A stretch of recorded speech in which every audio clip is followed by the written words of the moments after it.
title this TR and Taft Part 3. Where we left off, we were discussing how TR was an imperialist. We talked about the Great White Fleet, the Russo-Japanese War, how he mediated that and actually will win a Nobel Prize for his actions. We also talked about him building the Panama Canal and how important that would be to us strategically, but for trade too. Obviously to defend our nation, but also for trade. And his motto, speak softly and carry a big stick. And the big stick that we're talking about here refers to the military, especially under TR, the Navy. So that's where we're going to end up there with TR. We're going to kind of jump a little bit forward here.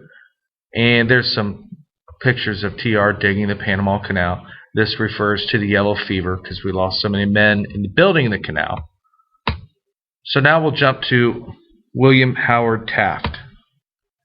Now, basically what happened was that Taft will become president basically riding on TR's coattails.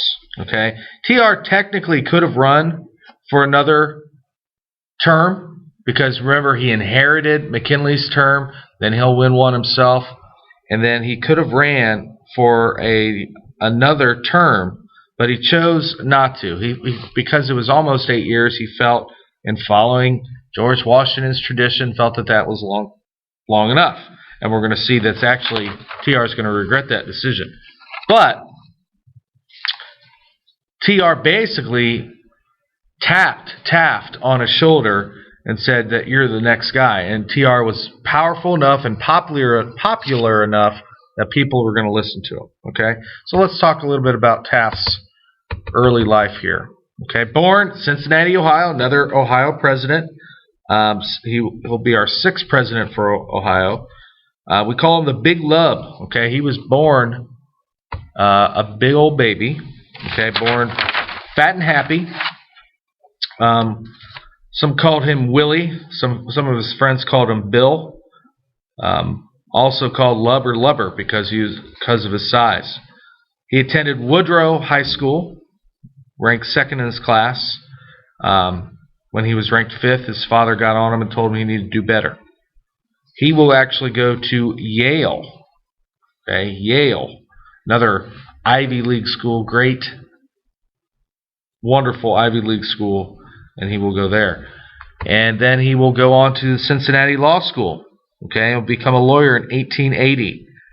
He will actually participate in his father's campaign for governor of Ohio. In fact, you probably recognize the last name Taft because we recently had a governor, Taft, from Ohio who is a relative. He holds various positions, including prosecutor. At age 30, he joins the state Supreme Court. His father was also a judge, and he wanted to be a judge. That was his job. That was his dream job. Okay, that's what he felt like he was meant to do. When he was 30, he was named to a vacant bench of the state Supreme Court, and there he really falls in love with that aspect of the law. Pretty young. In 1890, he became the Solicitor General in Washington. Okay, and this will be under President Harrison. The Solicitor General is basically the federal government's attorney before the Supreme Court. So this is basically the highest spot an attorney can go to, along with the Attorney General. In 1890, that same year, he marries Helen.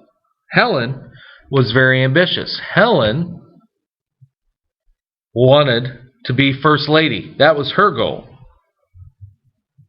So they had 2 sons and a daughter.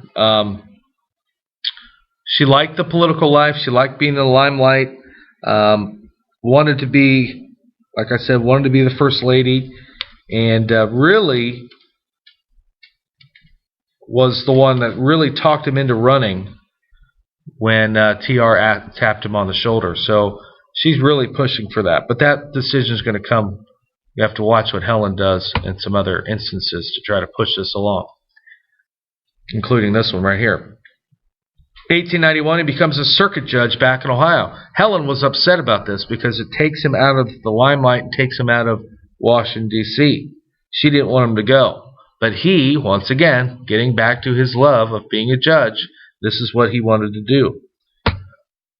In 1900, he heads the Filipino Commission. Okay, McKinley asked him to head this commission about what to do with the Philippines.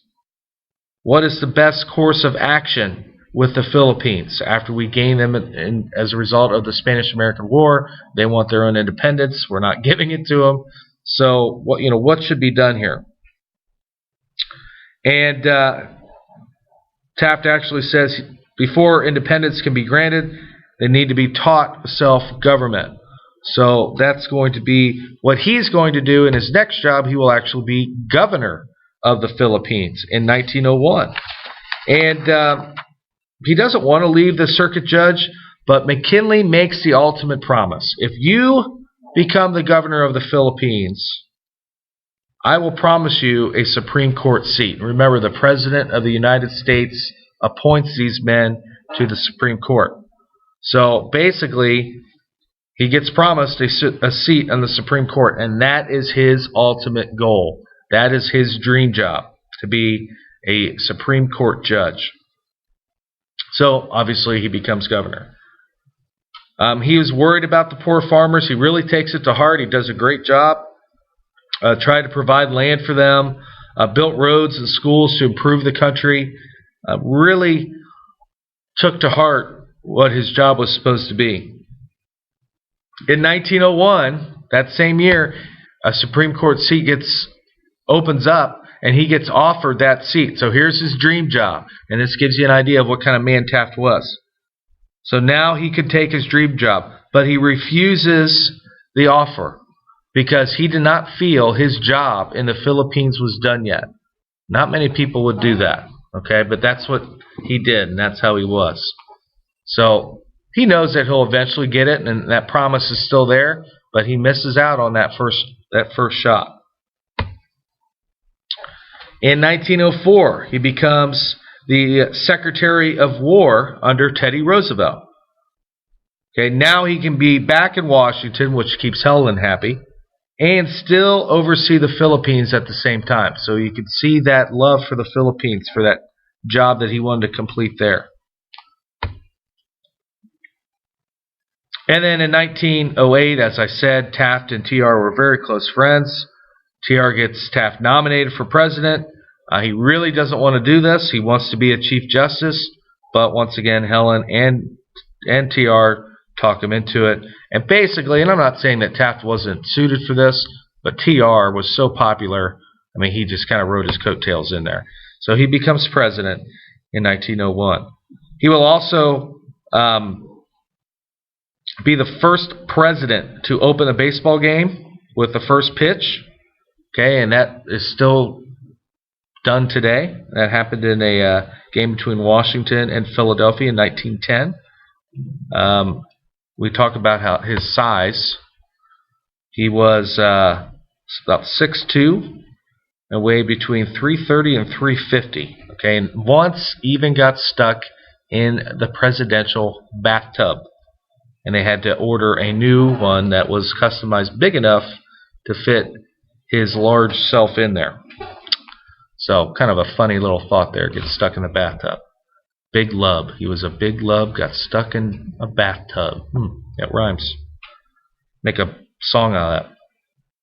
Now, the problems that he's going to face. Okay, once again, the same thing that TR does. Big business, the monopolies, the tariffs. Okay, the Republicans wanted a revised tariff. They wanted a higher tariff. Big businesses were very powerful but not very well regulated. We saw that TR had those 42 antitrust acts or trust lawsuits. Okay, conservation, the same thing that TR. Exploitation of land and natural resources, that same concern that was raised by TR is going to be continued by Taft. Danger to nation's supply of water, timber, minerals, and farmland. You know, how can we conserve these things so we can go on the future? He actually will take a lot of TR's executive orders and make them legal. Okay, he will make them laws. He made legal many of the things Roosevelt had done. Not that they were illegal, but borderline unconstitutional. But he's now going to put them into law. Okay, and Taft, being a judge, perfect guy to do this, said that the president had no power to do this, so he's going to make it legal by going through Congress. And it's not a slap to TR, but it was more of a, let's make sure we can keep these things going. Let's make sure we can keep these things legal. Okay. In 1910, we have the Mann-Elkins Act, which gives more power to the ICC. The ICC is the communication industry. Okay. They look over the communication industry, and it's called the Interstate Commerce Commission, okay, to help regulate the big business, and gave this to look over these new industries as we're seeing more inventions, telephone, telegraph, things like that. Something's got to regulate that. So it gives more power to regulate these things to try to prevent what we've seen happen all the way up to this point, the monopolies and the trusts. So that's a huge step to put that into law. Okay, help regulate business. Now some reforms. He was quite the reformer himself. Okay, one such reform is the direct election of, direct election of senators. Okay, that was in the 17th Amendment, before the senators, the state senators were picked from the state assembly. Okay, so now the people in the state will directly elect those senators. That was in 1913. That's a big reform. A lot of this stuff comes from the Populist Party, which we'll talk about shortly. The income tax, the 16th Amendment. Thank you a lot. 1913, thanks for taxes. But as we know, it is important so our government has some money. The Publicity Act. This is kind of ironic. Political parties now have to make public the sources and amounts of money spent on campaigns. So they have to tell us where this money came from. Very important, because we also will have to see why. Why did those people give us money? Are they promised something? What's the deal? Okay, so that's very important. And still done today. That's something, as you guys get closer and closer to voting, might be something you pay attention to. Civil service. Taft continued to work on the merit system for federal government jobs following TR's role. And then some other reforms. He actually will go after 90 antitrust suits. So he'll file 90 antitrust lawsuits. So he's a trust buster as well. In fact, double of what TR did. He will also set up the Bureau of Mines to take care of the mine workers. Department of Labor will become a cabinet position, and also set up the Children's Bureau of Labor, which will basically oversee child labor laws during this time. And he will also finally get his true love, and later, after he loses his next election, he will later be the Chief Justice of the Supreme Court in 1921. There he is. There's the big lub. Okay. Beefy. When you think of Taft, think beefy. He's holding a baseball to represent the first pitch he threw out in a baseball game. He is also, there's the bathtub. Okay. He kept his cow at the White House front lawn, which is why that is there. All right. Very popular man, very cheerful personality. So that's Taft. Now the election of 1912 is going to be an interesting one. Okay. We'll see Taft go against Wilson, but we'll also see a third party member here, and that will be TR. TR will be a third party member in this thing. Democrats nominate Woodrow Wilson from New Jersey. His platform was to reduce the tariff, banking reform, labor and farm laws, stronger antitrust laws, and Wilson wins a large margin in the Electoral College because, unfortunately, TR runs as well. He'll run as a third party called the Progressive Party, also called the Bull Moose Party, and it basically splits the Republican Party in half. Okay, so that's why you see this elephant split in half representing the Republican Party. So Taft and TR are basically going to split the votes.